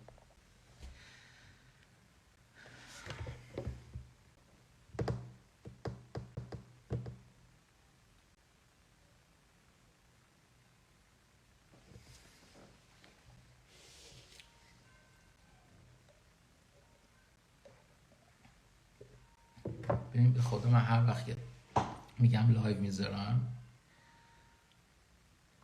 اولین سوالی که ریپلای میشه سیف کنید. چشم. خب الان هستید چجوری شده؟ جا موندید یا اینترنت خرابه؟ اینکه برگردید به نظر من خیلی در واقع مسخره است که بگیم نمیتونیم برگردیم. اتفاقا چیز آقا من آیمت دادم قبول نشدم، مثلا چیز عجیب غریب نیست. به نظرم تازه خیلی خوشحال بشم، چون به هر حال درستش همینه دیگه. مثلا طرف داده که برگرد. اصلا نگران اون نباشید. فقط بچه‌ای که میخواستن بیان و ببین آخه یه سری از بچه‌ها هستن که اصلا نخونده بودن، آمادگی هم نداشتن، فقط ویزا گرفتن که بیان اینجا، هم امتحان بدن هم بمونن برای سال بعد. خب اینها الان یه مقدار در تنگنا قرار گرفتن. بحث این هست این کسی که به نظر من آماده هست، بچه‌ها اینو من بدون تعارفتون میگم، کسی که آماده است برای درس، خب بهتره که سنتر خارج از ایتالیا امتحان بده. من میگم همین آدمایی که استوری شدن که گفتم ویزاشون رو گرفتیم، قبلا بهشون گفتیم، با توجه به اینکه مثلا استرس وقت گرفتن داشتن، استرس مدارک داشتن، تمکن، وقت گرفتن، خصوصا با دلال صحبت کن، پول بده، نمیدونم این کارو بکن اون کارو بکن، اصلا 2 ماه طلایی برای ما رو که قراره درس بخونن رو پشت کامپیوتر بودن برای وقت گرفتن، برای جور کردن مدارک. یعنی به اون شایستگی که استحقاقشو داشتن نرسیدن سر امتحانم.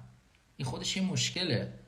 من به نظرم میاد کسی که از لحاظ سطح علمی قوی هستش و شانس خوبی برای خودش قائله و زحمت کشیده، خودشو تو اون گیردار سنتر ایتالیا نندازه یه ماه آخر، بشینه درسشو بخونه. این خیلی بهتره به نظرم. گفتم شانس، گفتم چشم. سیف میکنم.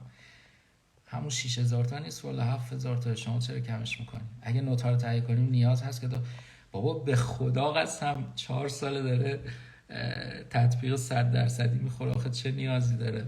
این چه کاریه که ما بخوایم یه نوتیو بدیم که نیازی نباشه؟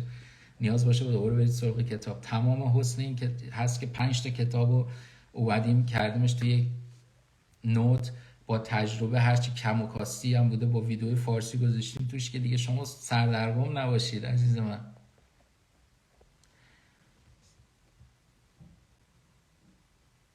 آها این یکی یادم رفته بود.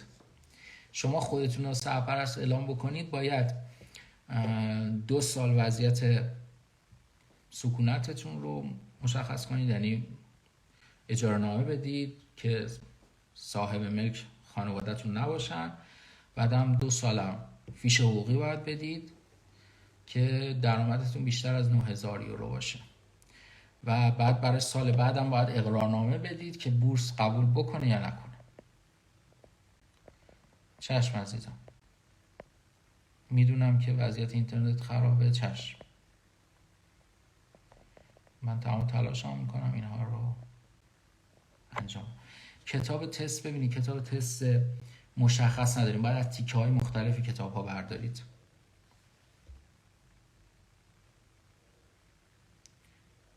ببین باید خودتو توی اونجا در واقع چک بکنی توی دانشگاه. پری انرولمنت ها هیچ کدوم فروردین نبوده. کی گفته فروردینه؟ اینا رو مؤسسات میگن که شما رو به هول بندازن که قرارداد ببندید. ما نزدیکترینش سپینسا بود که اول جولای بود، بقیهشون همشون وقت داشتن. هزینه های دوره ها توی سایتمون هست، join-as.ir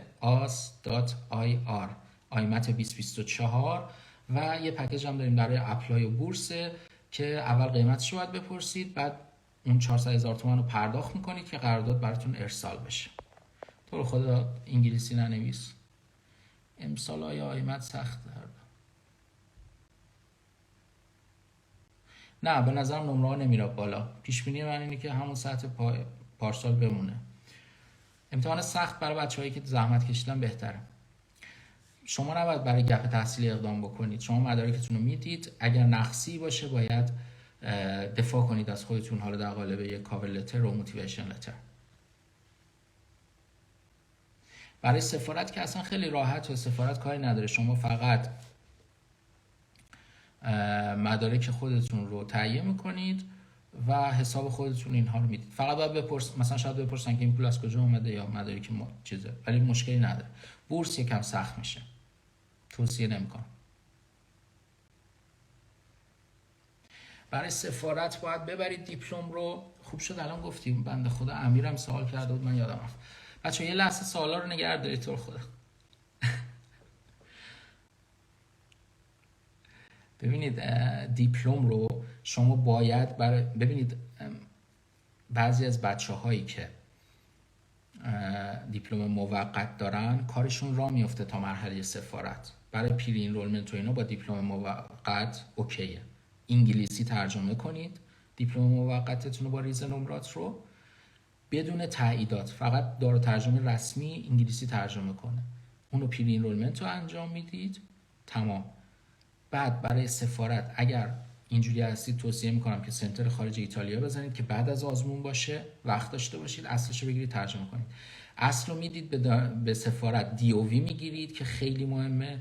دی او وی رو با اصلش رو باید بیارید چون خیلی از دانشگاه گیر میدن و میخوان. این رو فراموش نکنید.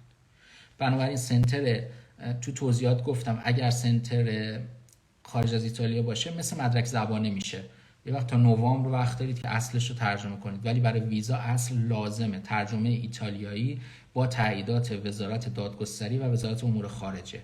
اما برای پری اینرولمنت های داخل سایت دانشگاه ها و پری اینرولمنت یونیورسیتالی شما می توانید با مدرک موقت اقدام بکنید، به زبان انگلیسی در دارو ترجمه رسمی ترجمه کنید بدون تاییدات، با همون کارتون راه میفته. این حربه مؤسسات رو هم جدی نگیرید که آقا من اسفند باید همه کارتو انجام بدی. شخص بهش که شخصی گفته آقا بیا 1500 یورو قرارداد 500 یورو هم بده، بعد بهمن هم باید تعیین کنی، اگر نه تمام آیمت تمام. زیاد این صحبت رو جدی نگیرید، اصلا جدی نگیرید، زیادم نه. خود دانشگاه ایتالیا میخوام، من یادمه که خودم کپیشو داده بودم، بعد موقع امتحانا بود، رزروریا داریم و انتخاب که بعد انتخاب کنیم دیگه اون زمان بندی ها رو، مثلا ژانویه یا فوریه 2 تا داره، میتونید تو ژانویه امتحان بدی یا فوریه. اومدم دیدم بلاک شده، گفتم هیچ اخراجمون کردن همون ترم اول. رفتم گفت اصلش رو باید میدادی، بلاک تا وقتی اصلش رو بیاری دیگه. اصلش تو ایران بود، من نمیدونم چرا نیاورده بودم، با پست فرستادن و امتحانم یادم نیست که دادم یا ندادم. طول که ببین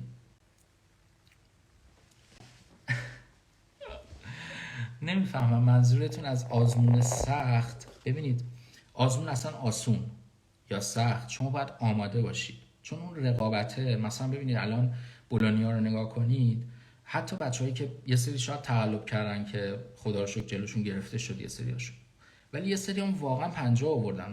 ما الان من خودم از پکیج امسالمون توی کال دوم نمره 50 داریم برای تولک اف. آقای رضایی الان منتظر ویزاشه که کار اپلایش هم خودم انجام دادم، منتظر ویزاشه. خب ولی مسئله اینه که وقتی که یه رقابت هست، چه آسون باشه چه سخت باشه، شما باید نمره بالا رو بگیرید. حالا اگر امتحان آسون تر باشه که تولک یه وقتایی اینجوریه، نمره 50 زیاد میشه. بنابراین شما باید خودتون رو آماده کنید واقعا برای این. سلام ارادتمند.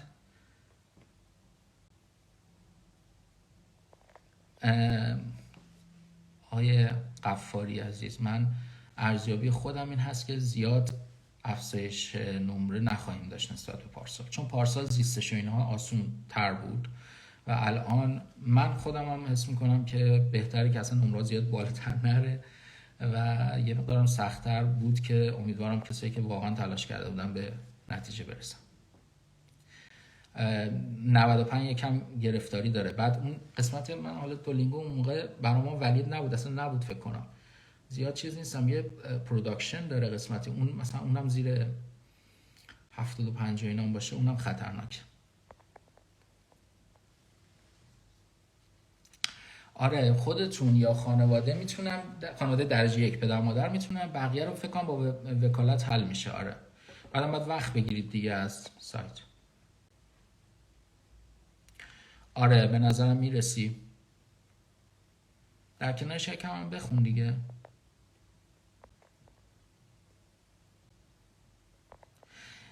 ببینید خانم یعقوبی، من توضیح دادم، شما اصلا اینا رو قاطی هم نکنید. مهم اینه که چه زمانی میخوای بری سفارت. اگر سنتر ایتالیایی، باید مثلا آگوست و سپتامبر بری سفارت، گردش مالی 3 ماهت مثلا سپتامبر در نظر بگیریم 3 ماه میاد عقب، از اون موقع باید آماده کن با تمکن. درست؟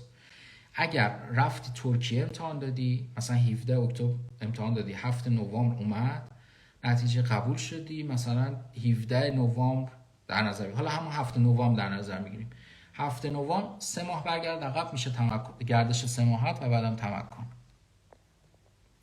مالکیت استانی فعلا قبوله، امیدوارم بعداً قبول بشه.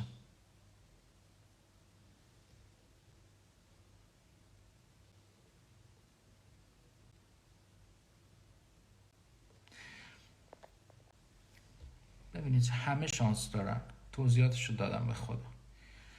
ما از لیسانس مدیریت قبولی داریم، مهندسی معدن هم قبولی داریم و کسی رو داریم که دانشجوی پزشکی ایران بوده و قبول نشده. به خودتون بستگی داره. چند تا سوال جنرال نالج داریم ولی خوشبختانه خیلی تعدادش کم شده. فرانسه هم فکر نمی کنم، برای من یادم کانادا هم امتحان دادم، حتی از آمریکا به کانادا میخوام برم باید امتحان بدم. همه ببینید برای تخصص یا کار تو اروپا ما فقط مدرک زبان نیاز داریم. البته بعضی جا مثل نروژ مثلا 1 سال ترنشیپ هم میخواد با حقوقه که آشنا بشید با سیستم درمانی. ولی برای آمریکا، استرالیا، کانادا همون امتحانات، هیچ فرق نمیکنه، چه از ایران بخوای بری، چه از ایتالیا بخوای بری، چه آلمان بخوای. برای کشورهای اروپایی هم مدرک زبان مهمه دیگه معادل سازی نداریم مثل ایران. سفارت پیش ثبت نام نداره. سفارت از شما مدرک زبان، مدرک تحصیلی، سامری یونیورسیتالی میخواد، شناسنامه سرپرست مالی شما اگه خودتون هستین که خودتون. بله به نظر من ریسک داره دولینگوه. لیسانس پرستاری بچه‌ها، کسی که عاشق پرستاری هم موقعیت خیلی خوبیه ها امسال. من 2 تا از بچه‌های خودمون قبول شدن، نفر اول پرستاری لویجی هم از بچه‌های پکیج VIP بود و دخانی. حالا قرار شد یه ویدیو هم برامون درست بکنه. بعد خیلی فرصت خوبیه، دانشگاه لویجی میگیره 10 نفر سرمایه غیر اروپایی، 3 ساله است، به زبان انگلیسی، بازارکار خوبی داره، خصوصا اگه بخواد برید استرالیا، انگلستان، آمریکا و کانادا. پرستار همیشه نیاز بیشتر از پزشک، حقوق خوبی هم داره تو اون کشورها. گزینه خوبیه، 3 ساله به زبان انگلیسی، فکر کنم 1 سال و نیم 2 سالش هم فقط تو بیمارستانه و قبولش هم درصد خوبی داره. باید بیاید اینجا امتحان بدید. پارسال 14 سپتامبر بود فکر کنم اونم امتحانش امسال و در واقع با پکیج ما هم ساپورت میشد و یعنی در واقع سیلابسش عین هم بود. گزینه خیلی خوبیه. آزمون دارو رو بدید و برگردید. من الان یه واقعیتی شبیه اصحاب کهف شدم دیگه. الان برگردم ایران، خدا قیمتا رو آخه نمیدونم. یه وقتایی مثلا ترجمه ها بستگی داره، آیلتس و اینها قیمتاش بستگی داره. اگه با تولک بیاید، با دولینگو بیاید، خب خیلی ارزون تر میشه ترجمهش. بلیت هواپیما حالا فکر میکنم رفت و برگشت 350 تا 500 یورو هست. در هر حال یه هفته 10 روز اگه بخواید بمونید یه هزینه 1000 یورویی باید داشته باشید. البته میتونید خیلی ارزون تر هم گیر بیارید، مثلا تخت و اینا بگیرید، ولی اینم هست. و حساب کنید خودتون مدارک زبان و ترجمه و هزینه های سفارت و ویزا، هزینه خود آزمون، هزینه رفت آمد، هزینه اقامت، همین هستیه. من سیستم ببینید خانم یا آقای نمیدونم ماوی، ببینید اگر پزشکی میخواید فرانسه به شدت سخته.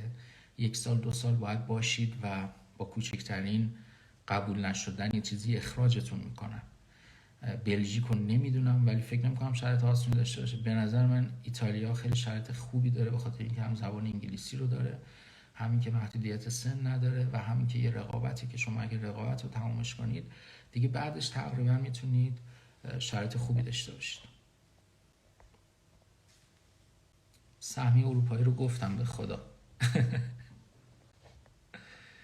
گفتم همه رو توضیح دادم به خدا.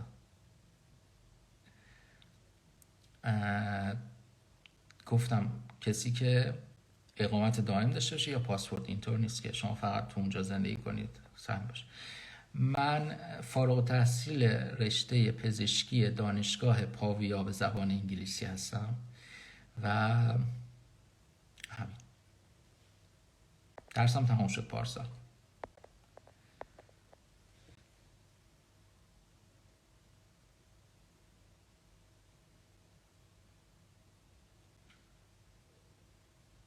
دقیقا منم خدمتتون گفتم اگر اصرار دارید برای پری انرولمنت میتونید با موقت انجام بدید، ولی بچه ها میرسن برای ویزای اصلی.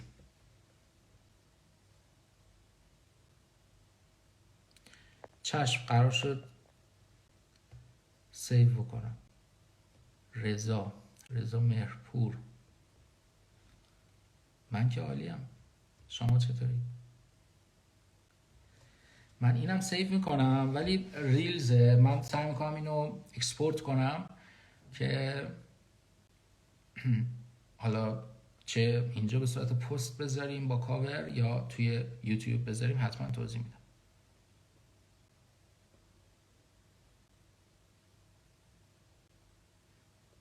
نه عزیز من عرض کردم اصلا دانشجوهایی که مثلا 6 ماه یا 1 سال رفتن روی کشوری، اصلا دیووی هم بهشون نمیدن، چون تحصیل کرده ایران هستید باید برید دیووی رو بگیرید. بعدم سفارت ایتالیا برای کسی که کارت اقامت نداره حتی ویزا رو شاید صادر نکنه، میگه برو خود ایران. و بعد از اون هم سهمیه اروپایی گفتیم داشتن پرمسو دی سوجورنو هست یا پاسپورت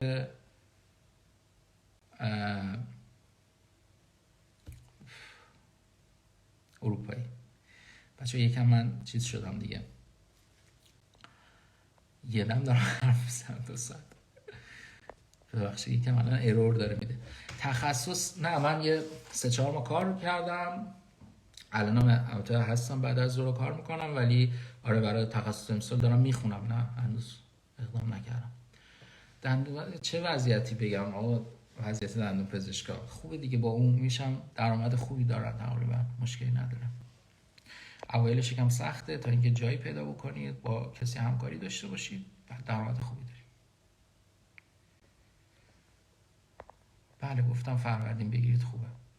آقا سختی درس ها بستگی داره به دانشگاهتون.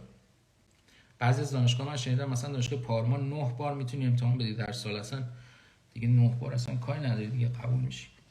9 بار همونجوری بشین جلو استاد قبولت میکنه. ولی مثلا بیکوکا سختگیری داره، میلان سختگیری داره، پاویا مثلا از سال دوم به بعد باید، قبلا زمان ما 3 بار بود، بعد از کرونا شد 4 بار. بعد از 4 بار اگر قبول نشی مشروط میشی دیگه، واحد بد نمیدن، 24 واحد بیشتر بد نمیدن، و اگر این اتفاق برای سال دوم سوم بیفته بورسات هم از دست میدی. امتحان هم بعد از سال 2 معمولا اورال هست. نه اصلا لهستان رو اطلاع ندارم، ولی خب اینا خیلی فکر میکنم باید پول بدید دیگه. درآمد پزشکا خوبه ایتالیا، درآمد چقدر باشه خوبه؟ کف نمره پاویا به نظر من 47 تا 50. وضعیت فیزیوتراپی به خدا نمیدونم.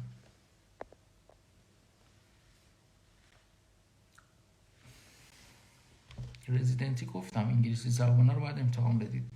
توی اتحادیه اروپا فقط زبان باید بخونید.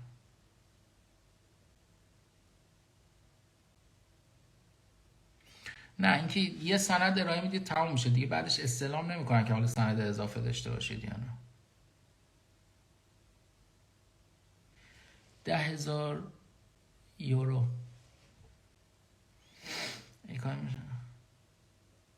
من وقت مشاوره دارم، ولی چون یوتیوب و اینا گذاشتم و الانم دارم توضیح میدم. ببینید من هیچ وقت مانور روی جلسات خصوصیم نداشتم، به خاطر اینکه دوست ندارم هزینه بابت این بدید. اطلاعات کلی بدم، حالا جزئی هم سوال بپرسید جواب بدم. اما اگه میخواید مشاوره خصوصی داشته باشید، مشاوره‌های 30 دقیقه‌ای دارم. بله. هیچ دانشگاهی برای رقابت آیمت سیف نیست به نظرم. فقط بورسیه است که بورسیه همه تقریبا اوکیه، فقط سینا دندونپزشکی سال اول نمیده، مارکم بورس نداره. آقا هی میپرسید کف نمره، من باید یه چیزی بگم، بعد اگه بد باشه بعد نه بگید که چرا اینجوری شد.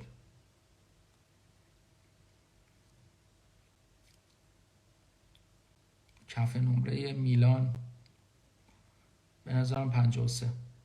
اینا رو سیو کنید، شرط بندی کنید. ببین اگه بتونی دانشگاه رو انتخاب بکنی هر چقدر زودتر بهتر.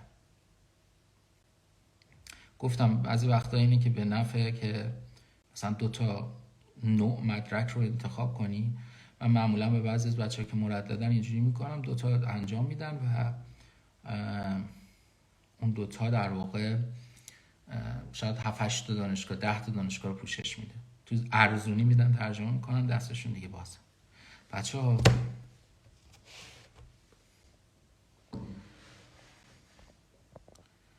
امتحان اورال چجوریه؟ بچه‌ها ببینید اگه هدفتون پزشکی باید قبول بشید، بعد بقیه سختیاشو به جون بخرید. خب الان من بگم اورال مثلا سخته، نمیاید وجدانن؟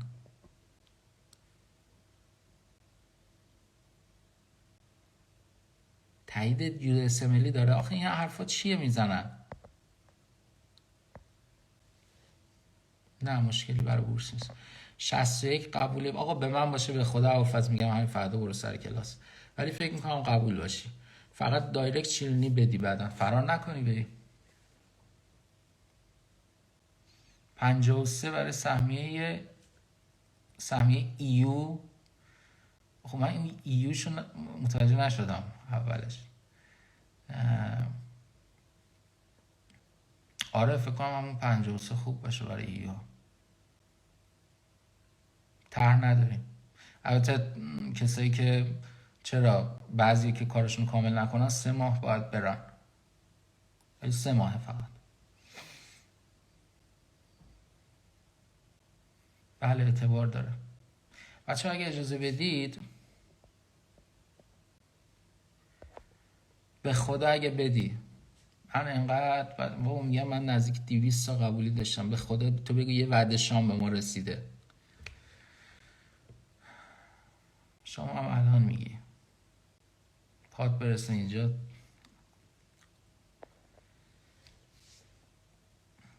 بچه ها من کم کم از حضورتون مرخص بشم. امیدوارم که کمک کرده باشه و امیدوارم قبول داشته باشید که خیلی سوالاتون رو پاسخ دادم و در خدمتتون هستیم.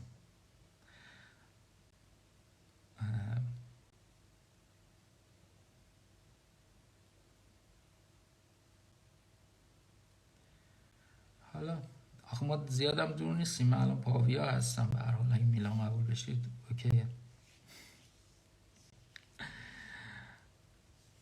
ارادتمندم. من سعی میکنم اینم سیو بکنم و در اختیارتون بذارم. امیدوارم که در سایه تلاشتون به اون چیزی که میخواید برسید. روزتون بخیر و خدا نگهدار. ارادتمند.